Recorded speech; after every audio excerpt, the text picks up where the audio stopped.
So with the new jump to doing YouTube full-time, I thought it would be fun and helpful to other aspiring YouTubers like myself to go over some basic filming etiquette techniques for YouTube that are going to help with engaging audience, limit distractions, and just kind of overall make everything seem a little more polished. Because we want people to take us seriously when we make our videos, right? So let's get roaring.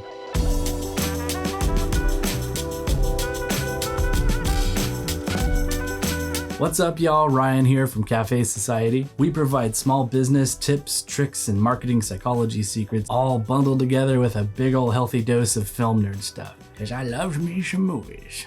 So, YouTube etiquette. Obviously, this is a bit subjective, I suppose, because it depends a lot on the type of video you're trying to make and also the audience who is going to be watching that video. What I've put together today is a list of 10 different things that I think any type of YouTuber could use, regardless of the subject matter, to help their content kind of stand out and feel more natural and genuine to their audience. So let's get into it. Number 1, look at the camera lens. Seriously, this is one of the biggest mistakes I see across the board, and it's fairly easy to fix with some practice. So for example, if I'm filming and I'm not looking right at the lens, then it's kind of distracting, right? Because it seems like I'm off talking to somebody else over here and not like fully engaging with you right here. Like, this is our conversation right here. I'm looking directly into the center of like the iris of the lens, and it looks like I'm looking you right in the eye, right? But for a lot of people, like, doing this kind of thing is like really difficult. It was really hard for me early on too, because that's just our natural human reaction to like talking to something that's an inanimate object. Like, hello, like it's just this big weird thing with a huge eye right in front of it.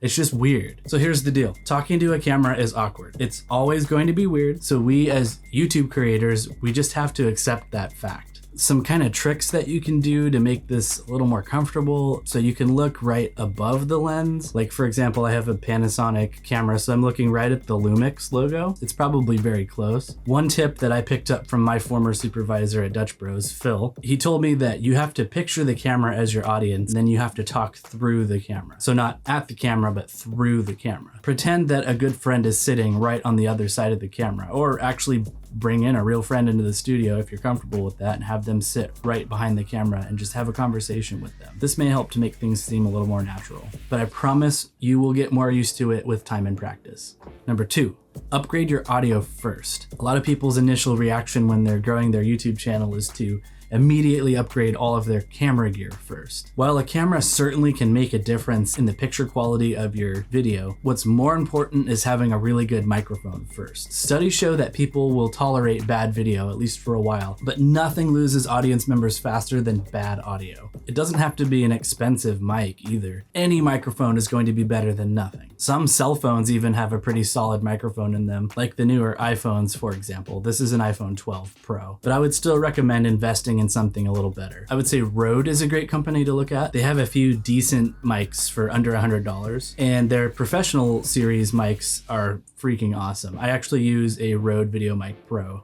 for all of my YouTube videos. Or if you want to go high end, you can look at Sennheiser. Shure is a good brand. There's a few different ones to look at. Number 3, get a light. For us YouTubers, we're probably not gonna need something ridiculous like an RE Sky panel.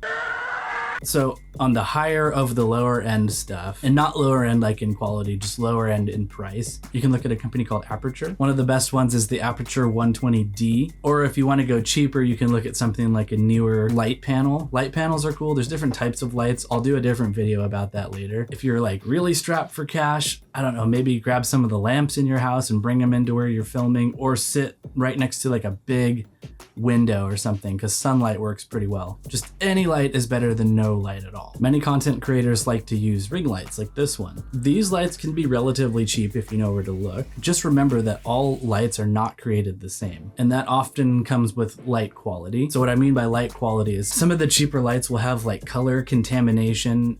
So like they'll be like more greenish tint or a more magenta tint. Also, just like the plastic or metal housing on the light may not be as high quality, and so maybe you have some weird like leakage issues with the light coming out the sides and not out the front like it's supposed to. You just got to watch out for those kinds of things, or be prepared for that if you're only going to spend a little bit on a light. There are ways to correct these things in post. If you're going to use a ring light, one trick is to kind of place it like to the side and up at like a 45-degree angle from you. This is going to help avoid like the weird kind of vampire iris ring effect on your eyes. Some people like it. I think it's really creepy. Anyways, light helps to illuminate the subject in the frame, and it's going to help draw the audience's eye right to the center to where you are.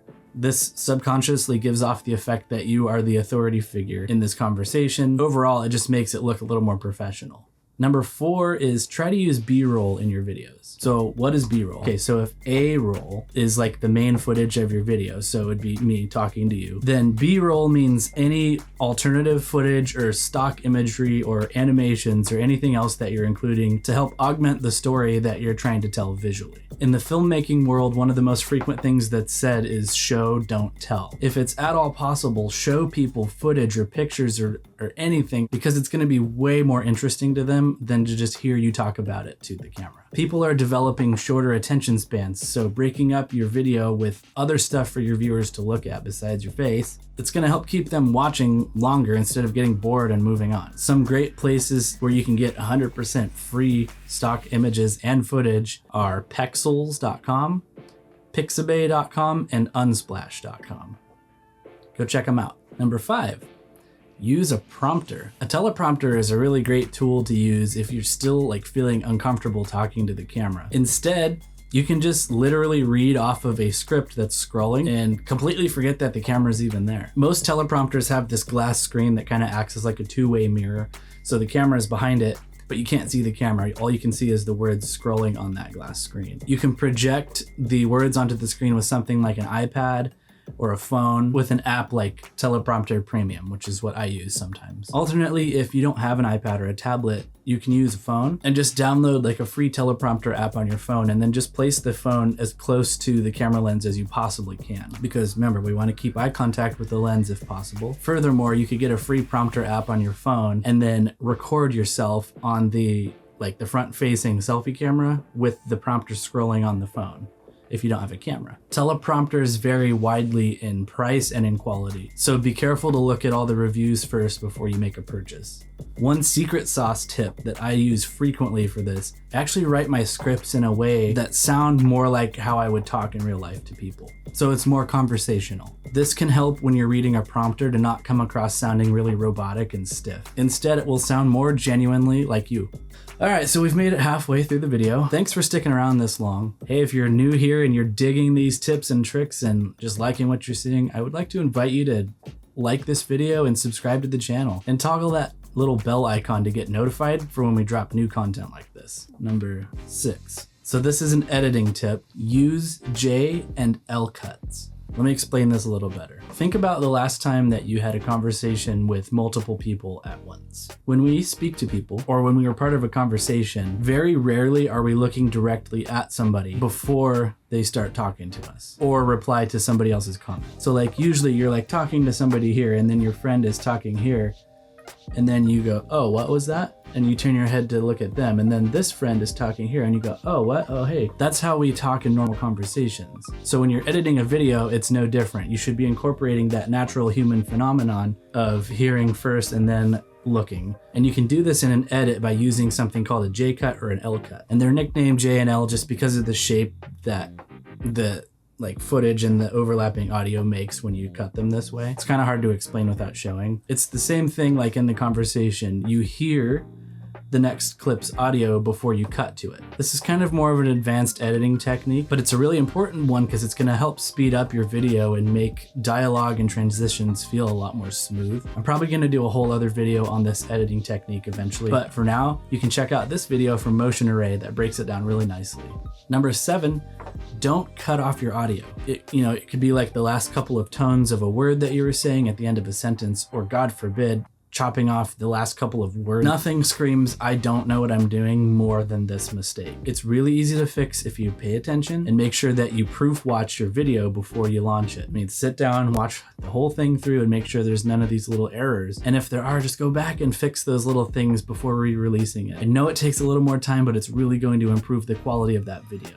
Number 8, if you have trouble talking about yourself on camera, then use a script. A script represents the bones of your video. Some people are like super talented at speaking and have no problem talking out loud about themselves. For me personally, I feel like I can express myself better through writing. And so I almost always have a written out script for each of my videos, or at least like a list of bullet point topics that I want to talk about before I go to shoot my videos. This is going to help streamline what you're trying to say within the context of your video and kind of prevent you from like rambling on about stuff that doesn't really pertain to what you're talking about. Currently for YouTube videos, I usually create the scripts in just like Google Docs. In the past, for scripting for other film projects and stuff, I have used the program Celtex, and then currently for scripting movies and short films and stuff, I use a program called Final Draft Pro. Tip number 9 is get to the point. It's important to remember that people have short attention spans. The longer you spend rambling about other things that aren't what your video is about, the more likely it is that you're going to lose followers and never end up getting to that coveted 4,000 hour watch time and 1,000 subscribers. Some YouTubers think that they need to create these videos that are like